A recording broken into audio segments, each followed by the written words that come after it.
Buen Dios y Padre, te agradecemos por lo bueno que es con nosotros, porque no deja a su pueblo en la ignorancia, porque no hace nada sin revelar su secreto a sus siervos, y le damos las gracias porque usted nos cuenta en ese grupo que guarda los mandamientos de Dios y tiene el espíritu profético.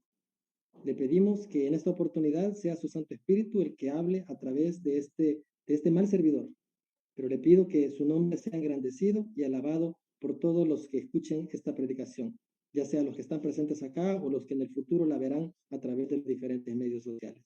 A usted sea la honra y la gloria en el nombre de Cristo Jesús. Amén. Bien, hermanos, el tema termina aquí donde comienza, porque el texto muy conocido, y creo que es de los textos que más nos sabemos de memoria, incluso no solamente los cristianos, sino también los no cristianos, aunque no se sepan la cita bíblica, aunque no conozcan de dónde proviene el texto, pero lo mencionan. Y yo he tenido la oportunidad de ser oyente y ser, testigo de cómo este texto se repite por cristianos creyentes, por no creyentes e incluso por personas de otras denominaciones religiosas. Mateo 24:36 tiene un paralelo con Marcos 13:32. El texto reza de la siguiente manera: pero del día y la hora nadie sabe, ni aun los ángeles de los cielos, sino solo mi Padre.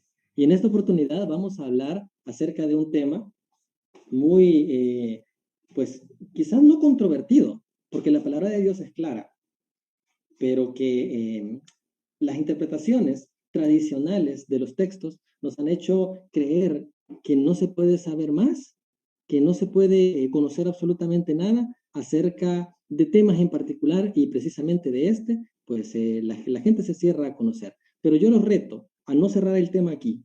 Yo los reto a poder ir un poquito más allá, de a través del Espíritu Santo de Dios poder conocer, poder tener el deseo de saborear ese pan espiritual que Dios tiene preparado para cada uno de nosotros. Este texto era muy citado cuando surgió el movimiento millerita hace más de 160 años, y no solamente en Estados Unidos se hablaba acerca de que el Jesús vendría alrededor del año de 1844.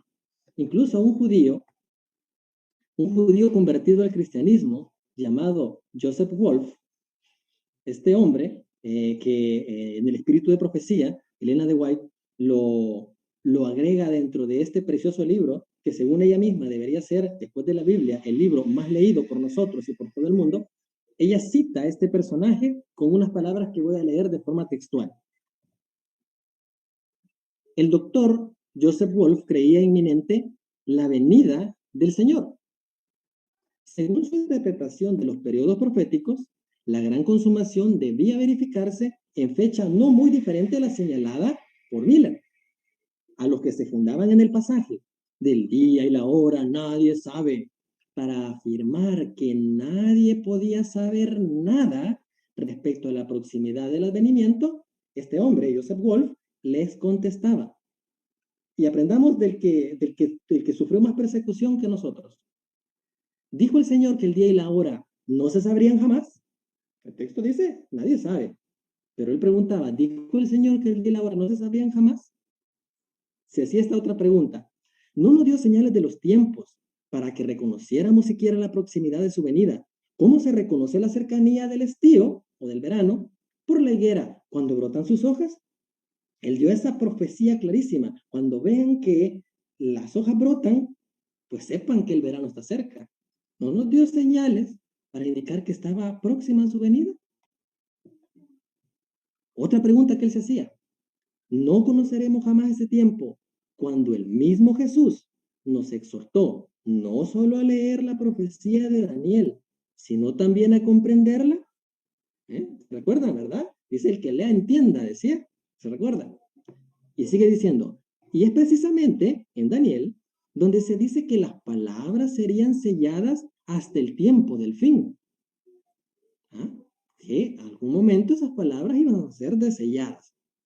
Lo que era en el caso para su tiempo, ¿no? Y también dice el texto que muchos correrán de aquí para allá. Y pone acá entre paréntesis que esta frase, muchos correrán de aquí para allá, es un hebraísmo. Dice, expresión hebraica que significa observar y pensar en el tiempo. O sea, muchos correrán de aquí para allá, no significa que nada más que la gente andaría en aviones, en trenes y se movería de un lado para otro, sino que es un hebraísmo que significa que la gente estaría expectante y pensaría acerca del tiempo. Y el texto de Daniel también dice, y la ciencia, o sea, el conocimiento, respecto a ese tiempo, respecto al tiempo final, sería aumentado. Y eso lo encontramos en Daniel 12:4. Miren lo que está en celeste. Dice, además, nuestro Señor no dice que la proximidad del tiempo no será conocida, sino que nadie sabe con exactitud el día ni la hora. Dice que se sabrá bastante por las señales de los tiempos, para inducirnos a que nos preparemos para su venida, así como Noé preparó el arca. Y no era el único que utilizaba esta expresión de Noé para referirse a que habría una situación muy similar en el tiempo del fin, parecida a lo que sucedió en el tiempo de Noé. El mismo Maestro Jesucristo nos hace una analogía, nos hace una comparación y nos dice, como cita el texto, que continúa después del famoso, pero del día y la hora nadie sabe, nos dice que, lo vamos a leer, Mateo 24 del 36 al 39. Este texto, si nosotros, si no solo, no solo supiéramos Mateo 24, 36, sino que su contexto, creo que no lo mencionaríamos con tanta frecuencia para refutar el hecho de que sea posible conocer la proximidad del tiempo de la venida del Maestro. Dice del 36 al 39, pero del día y la hora nadie sabe, ni aun los ángeles de los cielos, sino solo mi Padre. El 37, mas como en los días de Noé, así será la venida del Hijo del Hombre. Porque como en los días antes del diluvio, ¿qué hacía la gente? Estaba comiendo, bebiendo, casándose y dando en casamiento. O sea, estaba viviendo la vida como que si no importaba absolutamente nada, haciendo su diario vivir. Y miren lo que dice en celeste. Hasta el día que Noé entró en el arca. Y no entendieron hasta que vino el diluvio y se lo llevó a todos.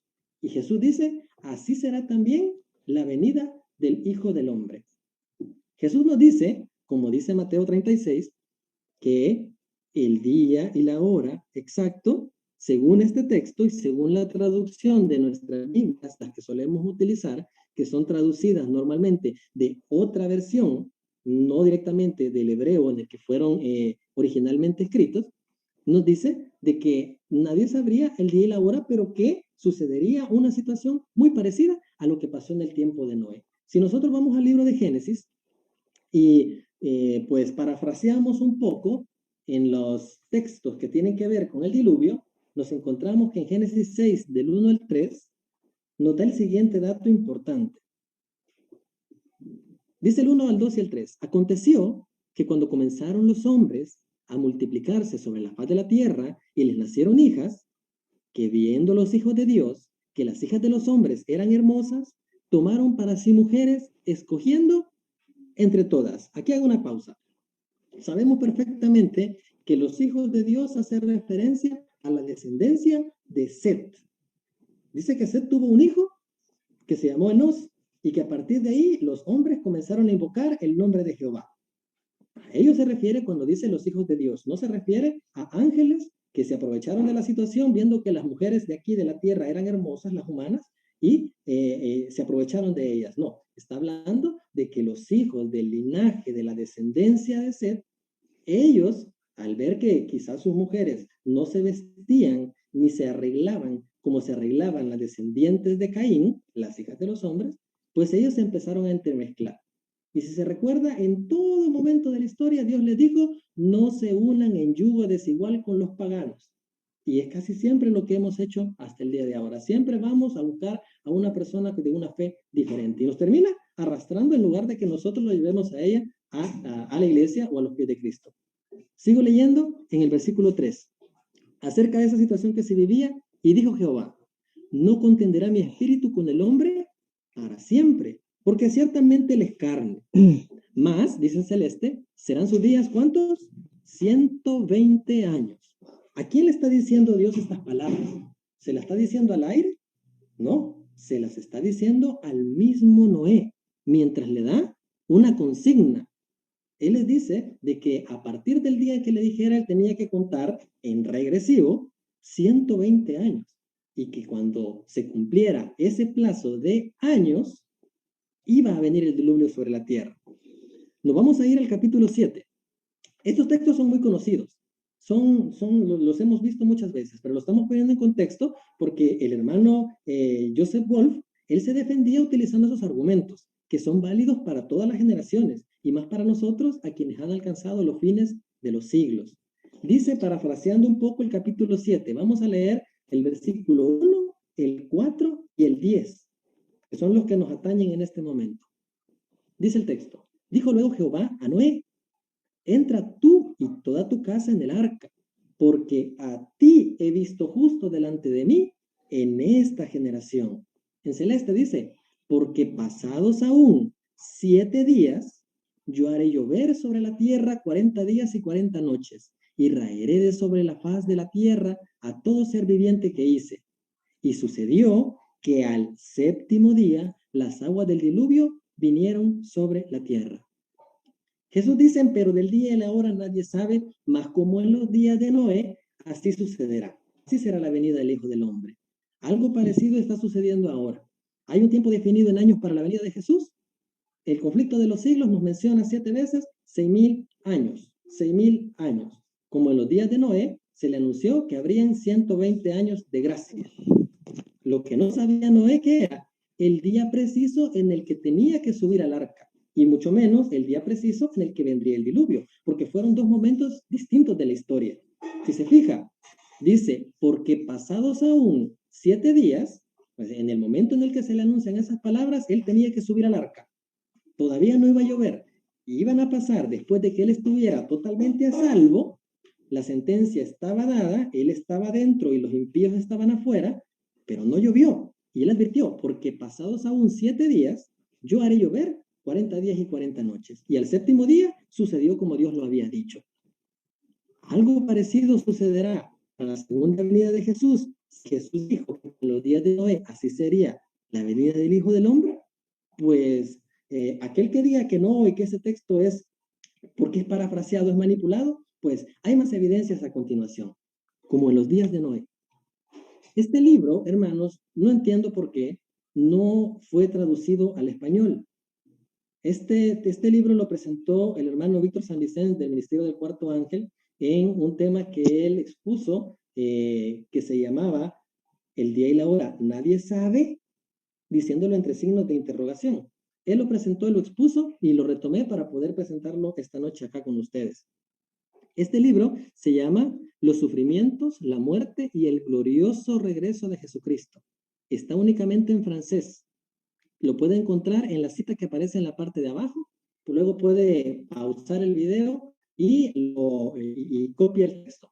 En el capítulo número 7, el número favorito de Dios, se encuentra el capítulo que se llama La hora está oculta. No lo vamos a leer todo, vamos a leer nada más las partes que nos interesan. Lo voy a leer de corrido, no voy a hacer comentarios sobre él, pero usted vaya poniéndole mucha atención a lo que dice el Espíritu Santo a través de la pluma inspirada en Ellen White. Nuestro Señor declara que como fue en los días de Noé, también será lo mismo con el advenimiento del Hijo del Hombre. Dios había dicho a Noé, mi espíritu no siempre disputará con el hombre, porque también son solo carne. Por lo tanto, sus días serán 120 años. El tiempo de la inundación fue anunciado al patriarca y fue por orden directa de Dios que construyó el arca y que advirtió a los habitantes del mundo. Del mismo modo, las profecías y los signos de los tiempos venideros establecen claramente que el regreso de Cristo está en la puerta. Y además, ya se escucha un solemne grito de advertencia. Aquellos que afirman que el texto citado al comienzo de esta sección prueba que no se puede saber nada sobre el tiempo de la segunda llegada, lo prueban demasiado. Así como Marcos lo informa, En cuanto a este día y a esta hora, nadie sabe, ni siquiera los ángeles que están en el cielo, ni siquiera el Hijo, sino solo el Padre. Si este texto prueba que los hombres no sabrán nada sobre el tiempo de la segunda venida, también prueba que los ángeles no sabrán nada al respecto, tampoco el Hijo, hasta que tenga lugar. Entendido así, probaría demasiado y por lo tanto no prueba nada. Cristo sabrá sobre el momento de la segunda venida a esta tierra.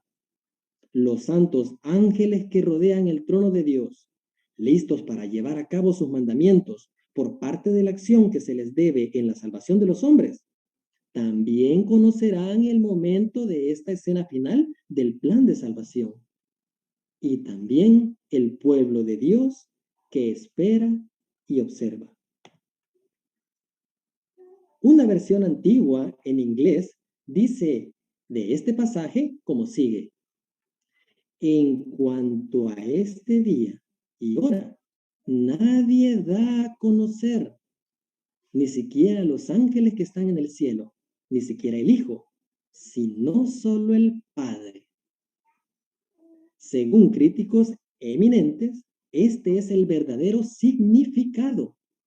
La palabra saber, en la versión ordinaria, se usa aquí en el mismo sentido que San Pablo la usa en 1 Corintios 2:2, cuando dice: pues me propuse no saber, es decir, dar a conocer entre vosotros otra cosa alguna, sino a Jesucristo y a este crucificado. Los hombres no darán a conocer el día ni la hora.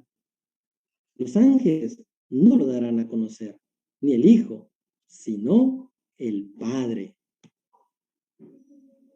El verbo saber se usa en el pasaje en cuestión como una voz causal, en el sentido hebreo de la conjugación hifil, es decir, dar a conocer.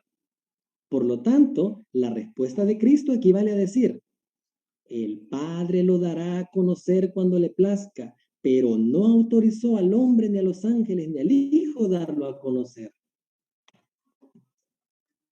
El Padre dará a conocer el tiempo. Esto es obviamente lo que enseña este pasaje. Dios predijo a Noé el tiempo del diluvio, que es un tipo de proclamación del próximo advenimiento. Y cuando la misión del patriarca terminó y la construcción del arca terminó, Dios le dijo: entra tú y toda tu casa en el arca, porque en 7 días lloveré sobre toda la tierra 40 días y 40 noches. Del mismo modo, cuando haya pasado el tiempo de espera, vigilancia y lucha, y todos los santos estén sellados y escondidos en Dios, entonces la voz del Padre desde el cielo dará a conocer la hora. Qué impresionante, hermanos.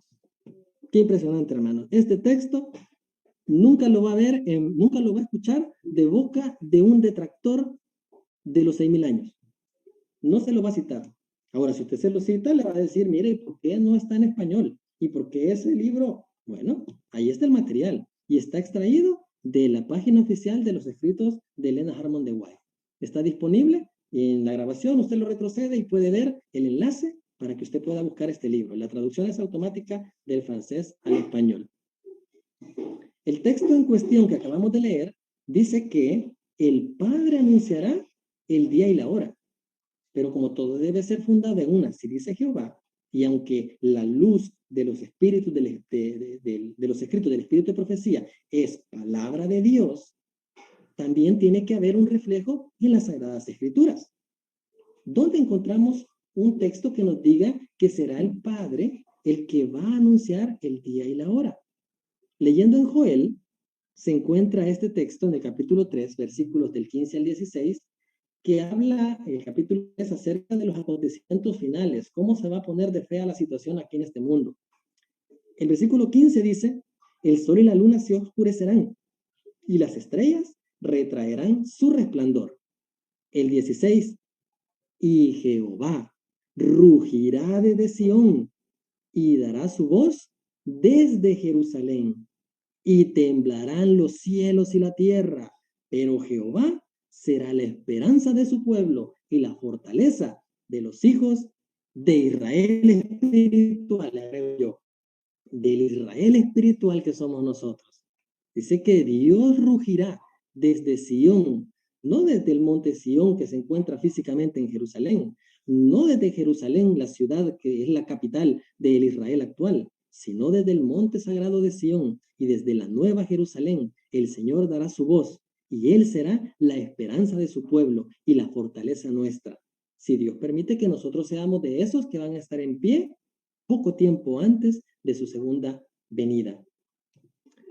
Estos textos que vamos a leer a continuación solamente es esta pantalla, no voy a excederme en el leer e incluso no le voy a dejar la cita exacta, el párrafo exacto donde se encuentra, porque tendemos a descontextualizar cuando se nos presenta solamente la cita. Léete el párrafo tal, léete el párrafo tal, pero nos olvidamos de que ese párrafo se encuentra en un contexto. Así que nada más le digo que en el libro Primeros Escritos, en el capítulo que se llama Mi Primera Visión, usted va a poder encontrar este fragmento. Y lo invito a que cuando tenga tiempo, pues lo pueda leer por sí mismo. En medio de las escenas finales se da esta situación. Miren Celeste lo que dice. Pronto oímos la voz de Dios, suave, no, semejante al ruido de muchas aguas, como lo decía en Joel, rugirá como un león. ¿Y qué dijo? Que nos anunció el día y la hora de la venida de Jesús. Esas fueron las palabras que Dios anunció rugiendo como un león, el día y la hora de la venida de Jesús. Los 144,000 santos vivientes, simbólico o literal, santos vivientes, reconocieron y entendieron la voz, pero los malvados se figuraron que era fragor de truenos y de terremoto. Cuando Dios señaló el tiempo, derramó sobre nosotros el Espíritu Santo y nuestros semblantes se iluminaron refulgentemente como con la gloria de Dios, como le sucedió a Moisés al bajar del Sinaí.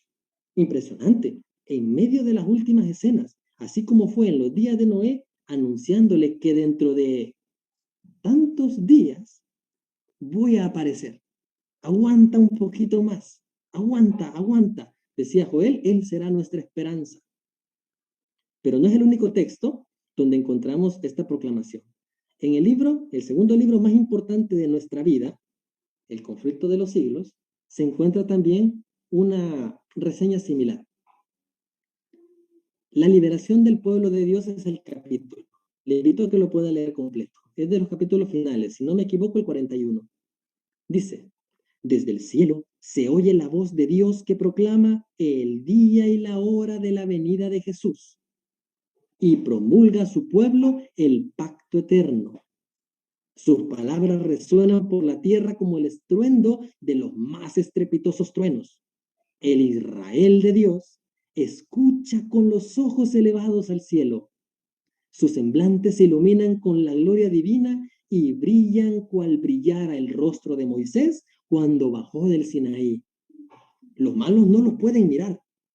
Y cuando la bendición es promulgada sobre los que honraron a Dios, santificando sus sábados, se oye un inmenso grito de victoria. Hermanos, el mismo Padre anunciará el día y la hora poco tiempo antes de la segunda venida de Jesús. No le encargó esa tarea a los humanos, no le encargó esa tarea a los ángeles y no se le encargó a Jesús.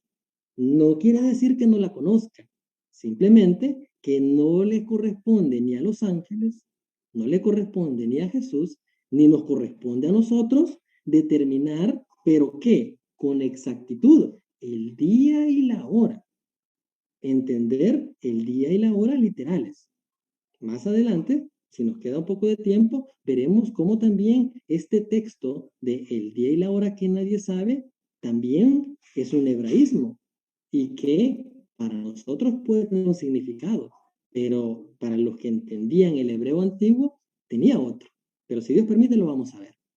Vamos a continuar con un tema paralelo a este, porque ya vimos, hermanos, de que como en los días de Noé le fue promulgado que habría un periodo de gracia de 120 años, nosotros conocemos y entendemos, porque ya lo hemos visto, lo hemos comprobado y estamos ya, pues no cansados, porque nos deleitamos en saber cada vez más, estamos ya bastante empapados del tema de los 6.000 años y sabemos que es una realidad, que son literales, que no es ni 5.999 ni es 6.001, son 6.000 años exactos. Les invito, hermanos, aquí aparece nuestro hermano José Ventura, uno de los organizadores de esta vigilia.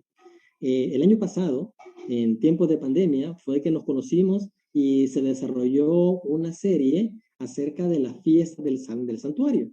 La última de la fiesta del santuario hace referencia a la fiesta de los tabernáculos.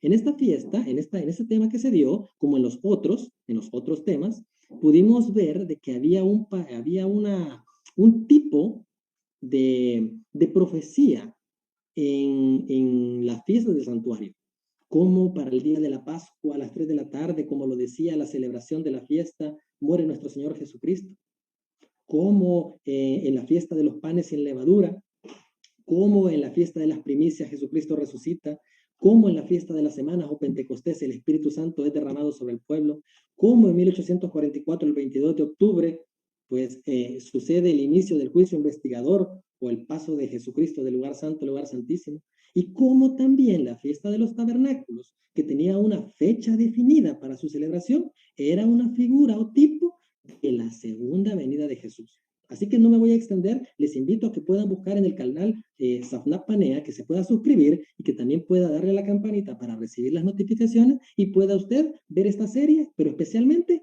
este tema, el tema de la fiesta de los tabernáculos.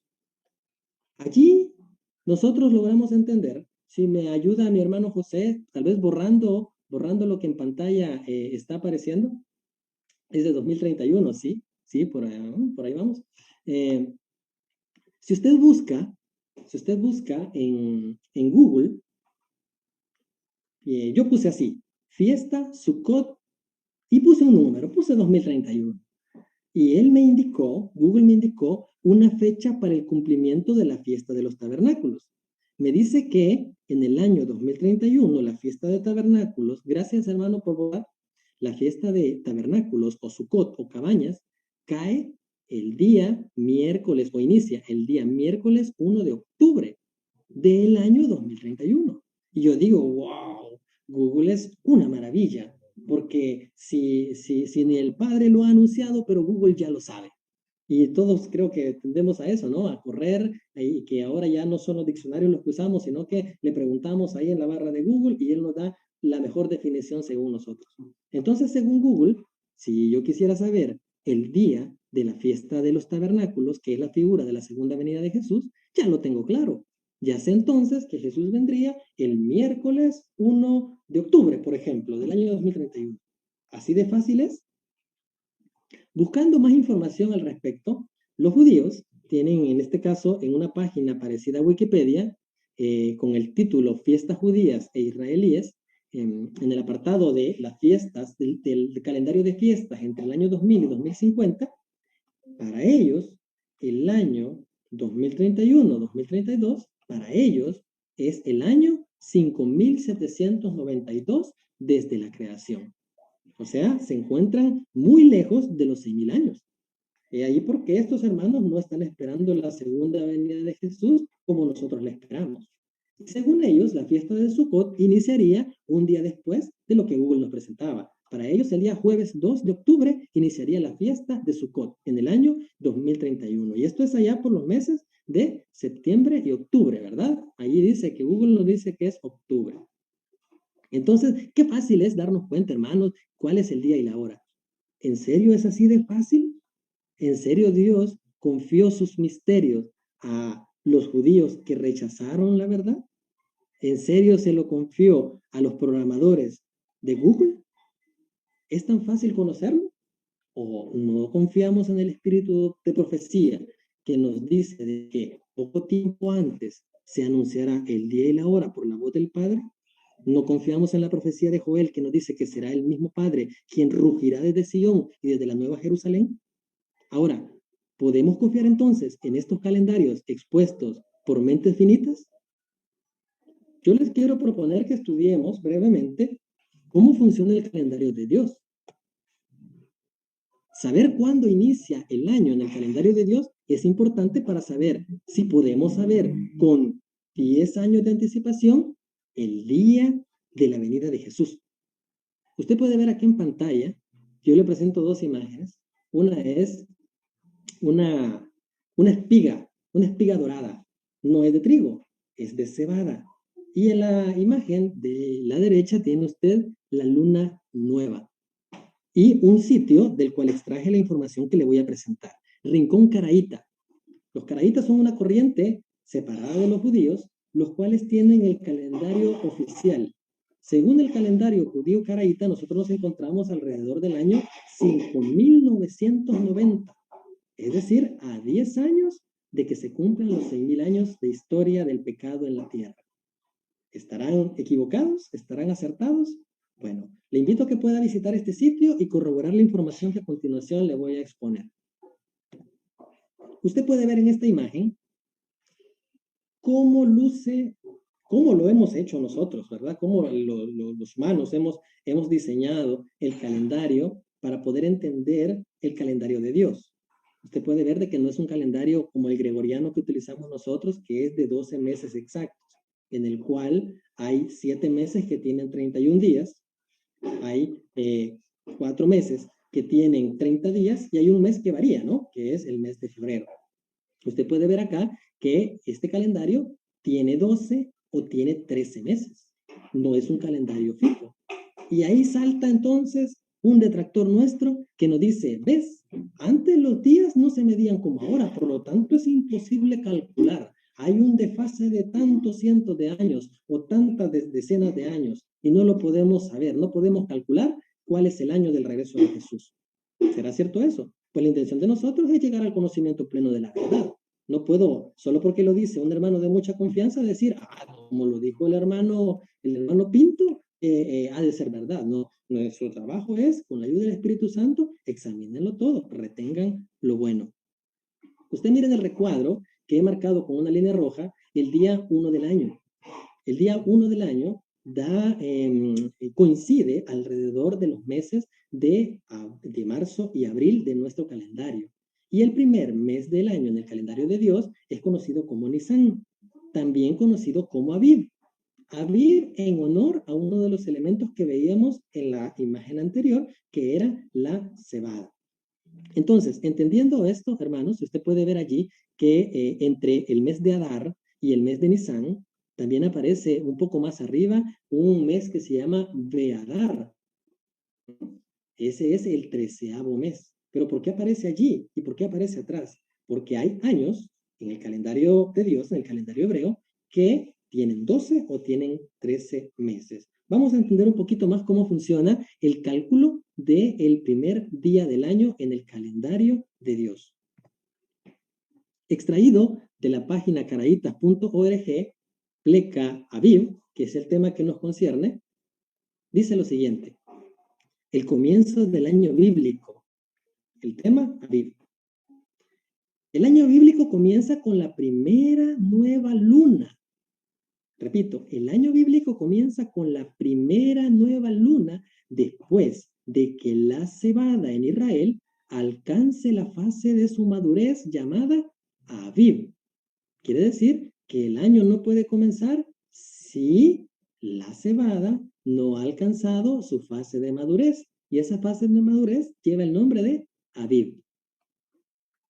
El periodo entre un año y el próximo es de 12 o 13 meses lunares, no de 12 o 13 meses calendario gregoriano. Lunares. Debido a esto, es importante verificar el estado de la cebada al cegar al final del 12º mes. Ya sé que estoy en el mes 12, entonces me voy allá al campo donde yo he sembrado mi cebada y voy a ver si la cebada ya se encuentra en su estado de maduración Aviv. Y si ya se encuentra en ese estado de maduración, vamos a leer lo que sigue. Si la cebada está Aviv en ese momento, o sea, cuando se sega en el 12º mes, entonces la siguiente luna nueva es Jodesh Ha-Aviv, que significa luna nueva de Aviv. Si la cebada todavía está inmadura, debemos esperar otro mes. Y entonces debemos comprobar de nuevo el estado de la cebada al final del 13º mes. Es decir, hermano, que yo no puedo determinar, bueno, al menos en este método, el método que tiene que ver con la luna y la cosecha, no puedo determinar cuántos meses tendría un año. Los cálculos que han hecho los científicos, ellos determinan cuándo habrá un eclipse, cuándo habrá una luna nueva, cuándo habrá una luna llena, incluso aparecen en nuestros calendarios. Pero ¿será así tan fácil o tendríamos que utilizar el sistema de Dios para detectar si esto es posible saberlo? Continúo leyendo. Por convenio, o sea, porque ellos lo han determinado así, los judíos, a un año de 12 meses se le llama año regular, mientras que a un año de 13 meses se le llama año bisiesto. Esto no debe confundirse con los años bisiestos según el calendario gregoriano o calendario cristiano, que entraña la intercalación o suma de un solo día, en el 29 de febrero. En contraste, el año bisiesto bíblico supone la intercalación de un mes lunar entero, es decir, un mes 13º, que también se llama Beadar o se llama Adar Bet. En general, solo puede determinarse si un año es bisiesto unos días antes del fin del 12º mes. Según los caraítas, no podríamos predecir cuándo caería el inicio del año en el año 2022. Porque cuando se acerque ya el 12º mes de su calendario, ellos tendrían que ir a ver la cebada. Si está madura, la siguiente luna nueva sería el inicio de año. Si no está madura, deben esperar un mes más. Lo que nos exponen ellos es que yo no podría saber con anterioridad qué día corresponde al primer día del año bíblico, según ellos. Por lo tanto, si yo no sé qué día cae el primer año bíblico, los judíos no podrían establecer qué día cae la Pascua, qué día es el 14 del mes de Aviv, qué día es el día de las trompetas, el primero de Tishri, y mucho menos podrían determinar qué día caería el 15 del mes de Tishri, la celebración de los tabernáculos. Y ahí por qué Jesús dijo de que a nosotros lo que no nos correspondía conocer con anticipación sería el día y la hora exacto. Pero si no es en la fiesta de los tabernáculos, pero ¿qué día va a caer? Va a caer, como decía Google, el 1 de octubre del año tal, o como decían los otros, el jueves 2 de octubre. ¿Podemos determinarlo con esa precisión?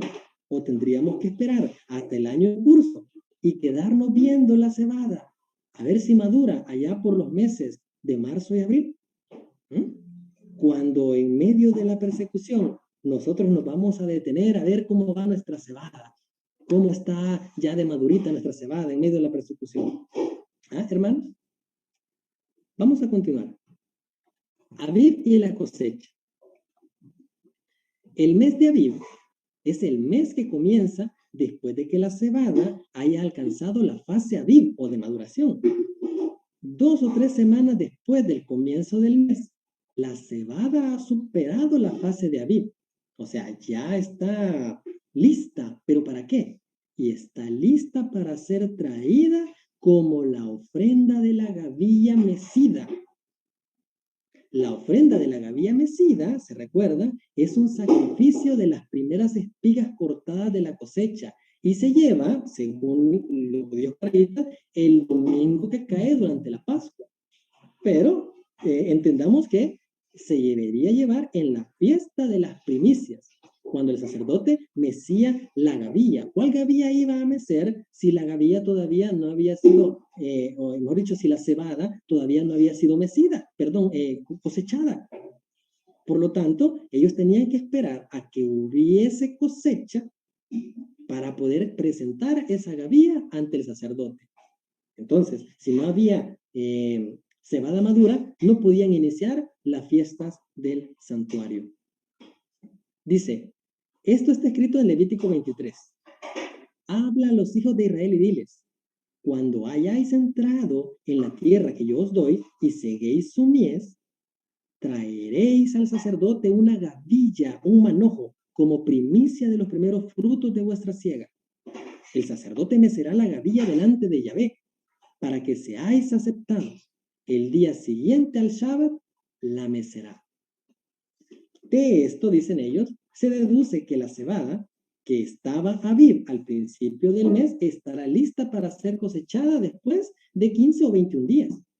Es decir, en el domingo durante la Pascua, según ellos. Por consiguiente, el mes de Aviv, y esto hermano, digamos, es la parte central de esto que hemos leído, y lo último que leeremos de esto, dice, el mes de Aviv no puede empezar a menos que la cebada haya alcanzado una fase en la que después de 2 o 3 semanas esté lista para la cosecha, y luego presentarla en la fiesta de las primicias. Por lo tanto, hermanos, el conocimiento o el establecimiento del día exacto para una fiesta del santuario solamente se podría definir en el año en curso, unos días antes del inicio del año. Y dependería de la cosecha, o mejor dicho, de la madurez de la cebada y de la luna nueva que sigue después de que esta cebada haya madurado. Entonces, desde esta perspectiva, hermanos, la fijación de un día en el calendario gregoriano para la celebración de la fiesta de los tabernáculos como figura de la segunda venida de Jesús, pues con lo que hemos visto y con lo que estos judíos caraítas nos presentan acá, no se podría saber hasta el año en curso. Quiere decir que nosotros, si tenemos la creencia de que Jesús volverá a los 6.000 años y que los 6.000 años terminan en el año 2031, tendríamos que esperar a la cosecha de la cebada de ese año para poder determinar qué día sería. Pero repito, usted y yo vamos a estar pendientes de eso, vamos a estar preocupados viendo la luna, cuando también dice que los elementos se conmoverán en el cielo. Ese es otro tema, hermanos, pero para que lo tenga en cuenta. Casi termino, hermanos, pero también este tema lo agregué recientemente, esta sección, porque alguien me hizo una pregunta en mi Facebook. Yo empecé a publicar trozos de esta presentación como publicaciones en Facebook y alguien me hacía una pregunta. Mira, la expresión el día y la hora es literal. ¿Se refiere al día de 24 horas o de puesta de sol a puesta de sol? ¿Se refiere realmente a eso? O realmente, como lo lo dijimos hace rato, es un hebraísmo.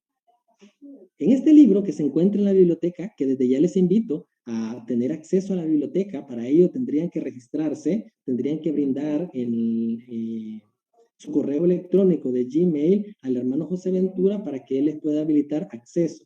Y allí tienen ustedes la dirección exacta, la he acortado para que sea más fácil de digitar, donde se encuentra este libro. El libro de Juan García que se llama Conociendo las señales de los tiempos.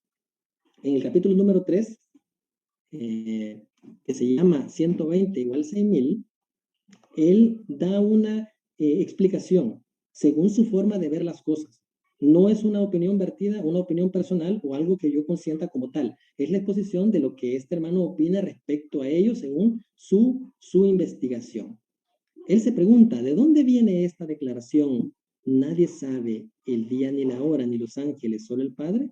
Vamos a ver lo que dice el texto de este libro. Es breve. Existe un tramo en el ciclo lunar en el cual la luna no es visible al ojo humano. Esto se debe a que en este tramo la luna no recibe luz del sol. Esto es importante que lo entendamos, porque este tramo no visible forma parte del ciclo lunar. Este tramo no visible puede durar 24 a 48 horas, o sea, un día o dos, dependiendo de la posición de la Tierra con respecto al Sol. De acuerdo a la cultura hebrea, este ciclo no visible del Sol, o mejor dicho, de la Luna en este caso, se denomina el día y la hora que nadie sabe. O sea, cuando todavía la luna nueva no se deja ver, no se deja ver la sonrisa de la luna, ese día no se sabe. Es una expresión hebrea que ellos entienden como el día oculto. Dice, por razón por la cual la santa convocación del día de las trompetas, que es el día primero del mes de Tisri, del séptimo mes del año, del año hebreo, la santa convocación del día de las trompetas es también conocida como el Yom HaKeshesh, o día escondido, o el día que nadie conoce. O sea, para ellos, ese día, por ser el día que, bueno, ellos tienen que estar muy al tanto porque no saben 1 o 2 días antes cuándo va a aparecer la luna nueva. Así que cuando la luna nueva aparece, ese es el primer día del mes. Y para ellos es la fiesta de las trompetas. Y a ese día ellos le suelen conocer como el día oculto, el día que nadie sabe. Dice, esta santa convocación es la única que da inicio en el al primer día del mes lunar. El conocimiento correcto de la frase, el día y la hora que nadie sabe, dentro del concepto cultural es esencial para comprender las palabras dictadas por nuestro Señor y Salvador, cuando Él mismo revela el día específico de su segunda venida. Según lo que dice este hermano, hago una pausa aquí, según lo que dice este hermano, dice, la cual sería, hablando de la segunda venida, al inicio de algún mes lunar, es decir, en el día y la hora que nadie sabe, es decir, en el Yom HaKeseh, o día escondido, que corresponde al día primero del mes de Tishri. Según lo que entiendo este hermano, lo que dice que Jesús vendría un día de las trompetas. ¿Por qué? La expresión el día y la hora nadie sabe se le atribuye al primer día del mes séptimo, el día de las trompetas. Esta opinión es vertida por el hermano que escribió este libro. Continúo y termino, dice, entonces entendemos que la declaración correcta sería, manténganse velando, porque en la hora y el día que nadie sabe, vendrá nuestro Salvador. Y según él dice, es decir, en la santa convocación de Yom HaKeseh, según Mateo 24, versículos 42. Estas declaraciones usted las puede encontrar en el libro citado, Conociendo las señales de los tiempos. Termino con este texto, hermanos, y agradezco la paciencia que han tenido de escuchar esta presentación, agradeciendo desde ya que cuando esté publicada también la puedan compartir y que este material se va a publicar en el sitio de la biblioteca del Grupo Maranata 31, que usted la pueda descargar y pueda hacer el uso que considere el mejor, que lo pueda compartir y que la pueda exponer también si le es de utilidad. En el libro de Apocalipsis, en el mensaje a la iglesia de Sardis, dice lo siguiente: escribe al ángel de la iglesia en Sardis, el que tiene los 7 espíritus de Dios y las 7 estrellas, dice esto: yo conozco tus obras, que tienes nombre de que vives y estás muerto. Sé vigilante y afirma las otras cosas que están para morir, porque no he hallado tus obras perfectas delante de Dios.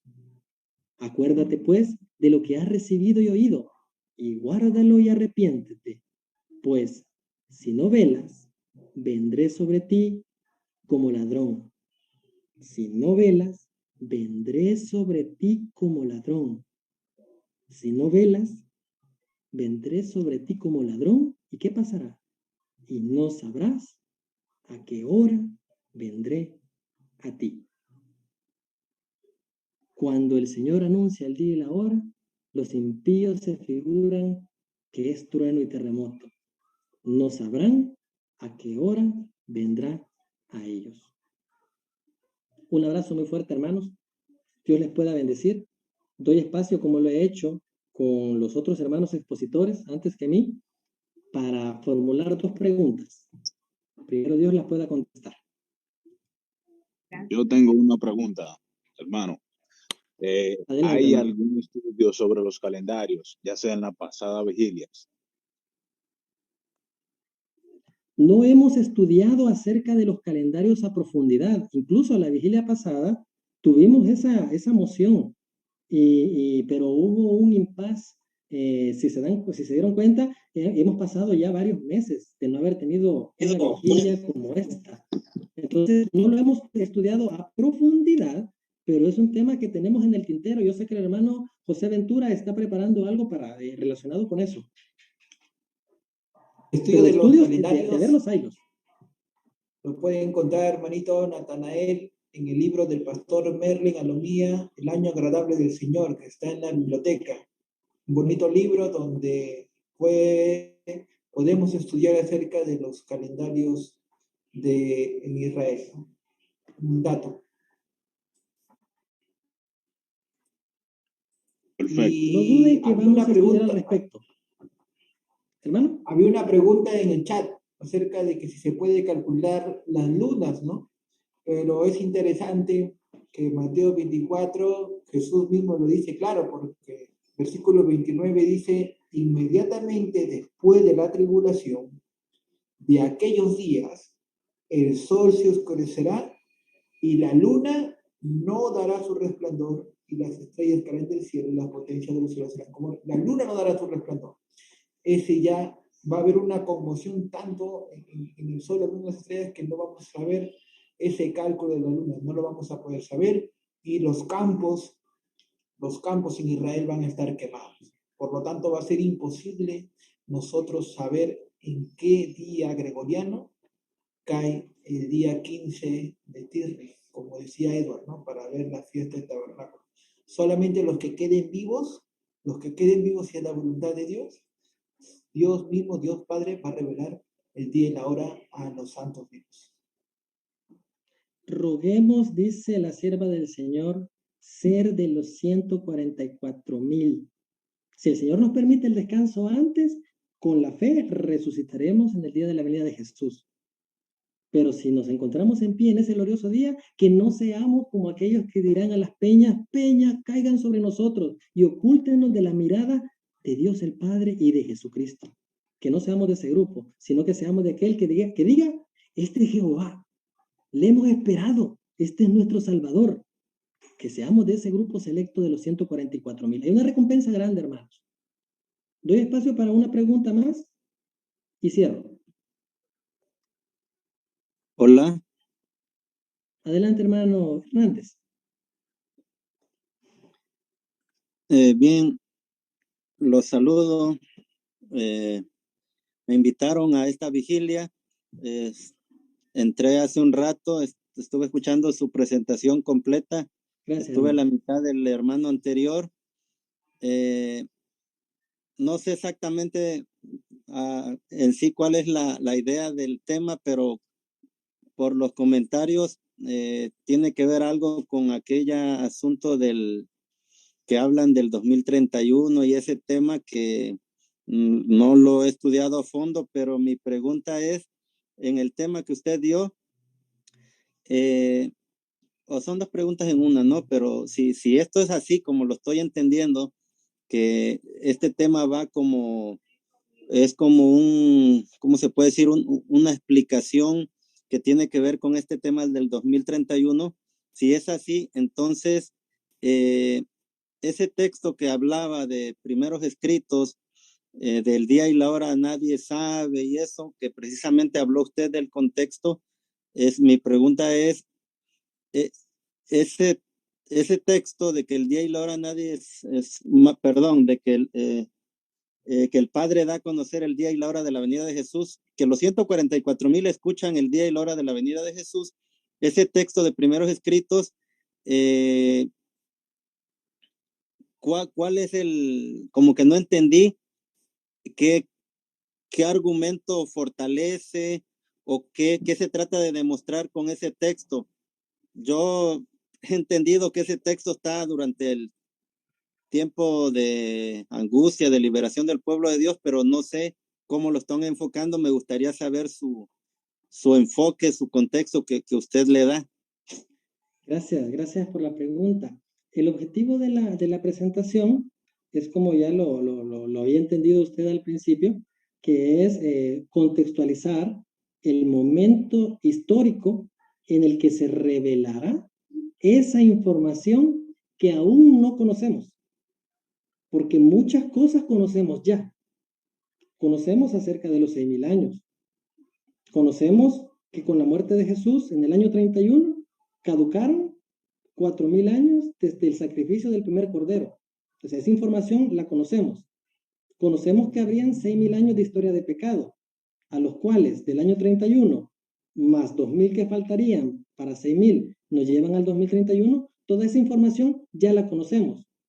El objetivo de esta presentación es poner en un punto histórico cuándo es que conoceremos o conocerán los que vivan esa información que hace falta, ese detalle que no conocemos todavía.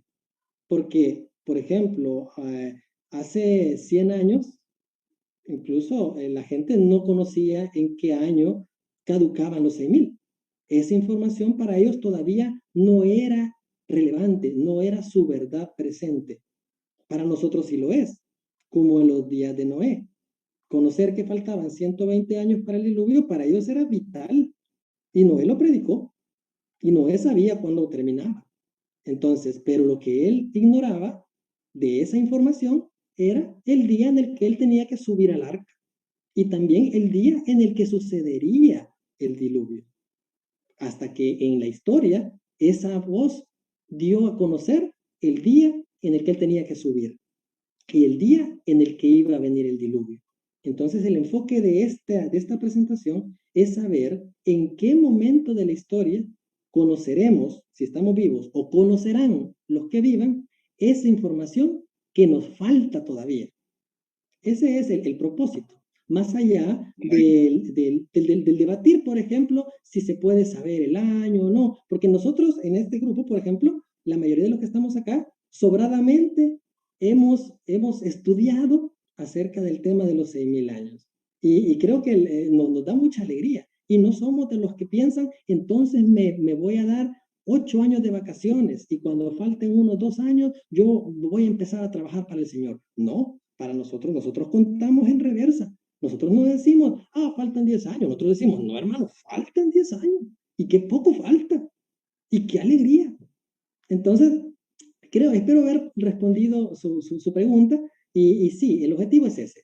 Es ver que sabemos mucho gracias a Dios, porque el Espíritu Santo no es egoísta y comparte, porque a eso lo ha mandado el Señor, a redarguirnos de pecado, a poder sentir la necesidad de un Salvador, pero también a llevarnos al conocimiento de toda la verdad. Y la verdad presente tiene que ver con un tiempo, pero no tiene que ver con el día y la hora. ¿Ah? Ese es el enfoque. Hermano, espero que haya sido mi respuesta grata y haya podido pues ayudarle. Sí, gracias. Sí, ya entendí la idea. Bueno, sirve que en otra ocasión, o si me gustaría, siempre tengo que hacerlo así tenemos que hacerlo. Cualquier verdad que nos llegue hay que analizarla. No he tenido tiempo de estudiar este tema, pero bueno, quizás ya llegó el tiempo, ¿verdad? Ya entendí que están ustedes, tienen una creencia en el año, pero el tema era que el día y la hora está pendiente. Entonces, ya entendí. Espero que más adelante sigamos platicando. Gracias. Pues gracias a ti por ser parte de esto. Este grupo no nació sabiendo. Este grupo se ha ido construyendo a base de debate, a base de estudio, de controversia, del no estar de acuerdo. Aquí hay personas que se han agarrado a veces en el Facebook y ahora están acá compartiendo la misma sala. Porque la oración de Jesús es que todos seamos uno en la verdad. Y no todos sabemos toda la verdad. Y el objetivo es compartir lo que sabemos. Y puede ser que estemos en el error o puede ser que estemos en la verdad. Pero el Señor nos irá revelando y que el Espíritu Santo nos convenza si estamos equivocados. Así que un abrazo fuerte para todos, hermanos. Deseo terminar con una oración para pasar al siguiente, porque ya le robé yo 10 minutos al siguiente expositor. Vamos a orar, hermanos. Buen Dios y Padre que se encuentra en las alturas de los cielos, alabamos su nombre, agradecemos su bondad, su paciencia, agradecemos su enseñanza, agradecemos que nos tome en cuenta para poder exponer su palabra. No somos como los profetas, no somos como los apóstoles, Nosotros somos inútiles, Señor. A la par de ello, nosotros somos unos ignorantes. Pero agradecemos que usted nos permita abrir la palabra con libertad, poder estudiarla y poder tener estos espacios para poder compartir con los hermanos. Ayúdenos a no llenarnos de orgullo, de conocimiento, sino a enorgullecernos de que usted puso su mirada en nosotros. Que nuestra gloria sea el que usted haya enviado a su Hijo a morir por cada uno de nosotros. Que nuestra gloria sea la vida perfecta de Jesús. Agradecemos su paciencia. Gracias, Señor, por habernos acompañado durante este tema. Gracias a los hermanos que hicieron sus preguntas. Por favor, ayúdenles a poder no creer estas cosas, Señor, sino a poder dejarse convencer del Espíritu Santo. Sea esta la verdad o no sea la verdad, que sea el Espíritu Santo quien se lo revele a ellos. Gracias por todo en el nombre de su Hijo amado Cristo Jesús. Amén y amén.